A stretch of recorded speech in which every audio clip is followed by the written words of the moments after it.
actually works.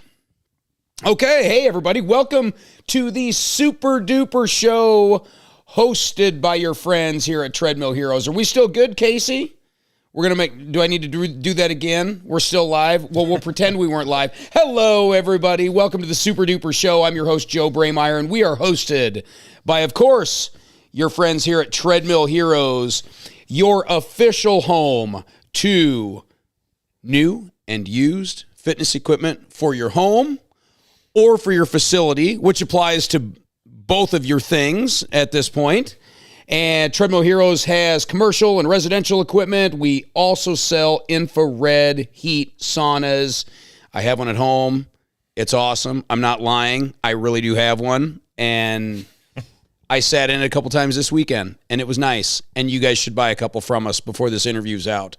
Our special guests today are Matt and Mellice. They are the owners of the premier fitness club right here in the old 52778 Wilton, Iowa.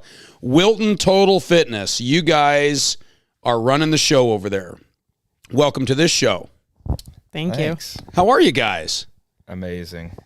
Wonderful. This is kind of fun, right? We get to hang out and talk outside of the gym.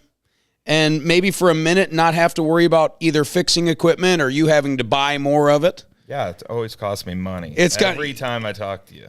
I promise you, this conversation will be free. There'll be no invoice that comes after it. And any equipment that you guys want to purchase after this will be free. Well, the conversation about it will be free, leading up to the purchase. Perfect. So, you guys, now let me see if I can make the count. We had a couple people here in town that have owned the gym throughout the years. So if I had to take a quick count, I got 1, 2, 3, 4, 5. I think you are the 5th person to basically take the gym torch here in town. 6 if you count Doc Stanley. 6th person to own the gym here in town. Way to go. Where did you land in that? Didn't you have it twice? Well, so I had it twice. So I think, if it went from Doc's to Brisker's, to the Fitness Zone, to then the Pit, I think I was number 4 and number 6. Corey would have been 7. So no, I think you guys are actually the 8th person, the 8th owner to own the gym. Just keeps getting handed off. Yeah. But I would say you guys have the best version of the Wilton gym up till this point. You guys are based out down there at the edge of town. We like to hear that. Yeah, I would say so. Definitely the best version of it. So how long have you guys had the gym so far? This will actually be 3 years this year. In March. Will it really? Yeah. Wow. In that location? In that location, yeah. Yep. And membership is doing pretty good? Seems busy every time I'm out there. Yeah, it's coming along. It stays steady. Now, you guys didn't really, quote, grow up in the gym business. You guys just always worked out and stayed in good shape and thought it'd be a good idea to own a gym, right? She did. Yeah. I'll let Matt tell his kind of like story first, and then I'll tell mine. Yeah, how in the world did a gearhead like you, because you're a car guy, how did a gearhead like you get into a meathead world like owning a gym? I got fat. Yeah. And then I decided it just wasn't really the move, so we started working out at Corey's, and then we were kind of hitting it off and everything was going good, and then we decided that we maybe wanted to venture into something on the side, and Corey was kind of getting burnt out with it sounded like, and he wanted to hand it off, so we purchased it, and away we went.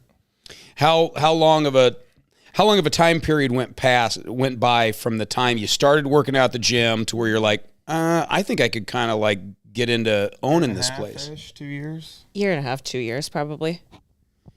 Any one specific event that took place where you're like, let's get into the gym business? Or was it just you started to feel better, you started to come in every day, you're like, Yeah, that was it. I mean, it was just, you start seeing results and a little transformation, and, of course, results drive anything, so as you see those, you're more driven to just keep moving with it. Now, Mellice, you've always been into fitness, right? Yeah, so I was athletic growing up. I played all the sports, did all the things. And then I actually worked at a gym. I worked at the MAC in Cedar Rapids Oh, really? when I was 18. And I worked there for a year and a half. And that's really where I started the desire, the want to own my own gym at some point. I just wasn't sure how that roadmap was going to look. I just knew it was going to happen in my future somehow. I was in and out of the gym. After that, struggled with eating disorders and such. And so I've been in the gym, back out of the gym, and never really consistent until I started with him. And then, like he said, basically, we just took off from there. The one moment that I'd say it was like, okay, we're going to do this was Corey actually had told us there was just, some things that were going on and he thought he might want to sell it. And so Matt reached out and basically said, hey, if this is a real thing, like, we're interested. And I think between the time that we talked to him about that and the time that we opened, like a month? Yeah, maybe. It was just like everything went boom, boom, boom, boom, boom. Well, timing's everything. And, from Corey's standpoint, I suppose when you're done, you're done. And from your standpoint, when you're ready, mm-hmm. right? So a month is probably enough time to shove some paperwork back and forth and get the deal done. And then obviously you guys came into play with the location that we currently have now, because we did not see us taking it over in the old location. We had goals to expand it and make it better for the community. Because the gym was down in the old REC building on the east end of town. Yep. And it just wasn't an ideal space for a gym. No. It was kind of a placeholder at the time, because this building that we're in used to always be the gym in town. But circumstances happened and it just didn't work out anymore for it to be the gym, so it had to move.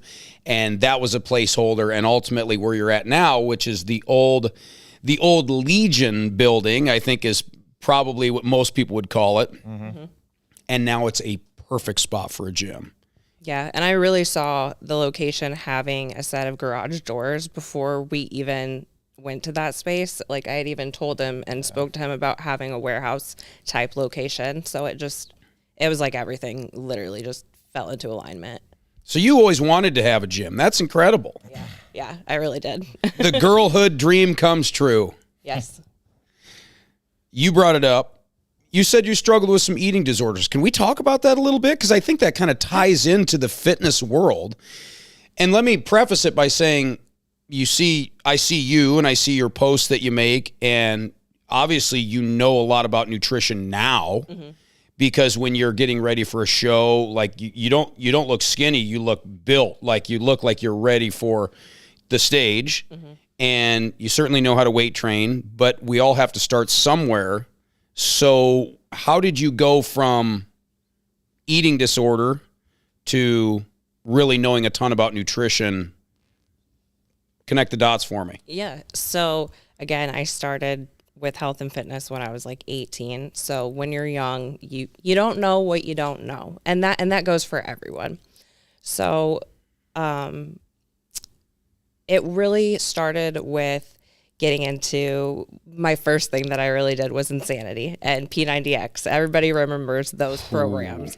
I did those 2 or 3 times through.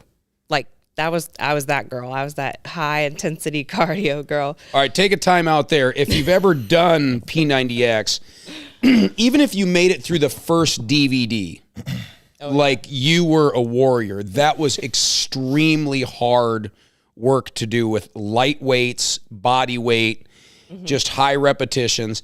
And the part I hated about the guy, he was great, but he was terrible.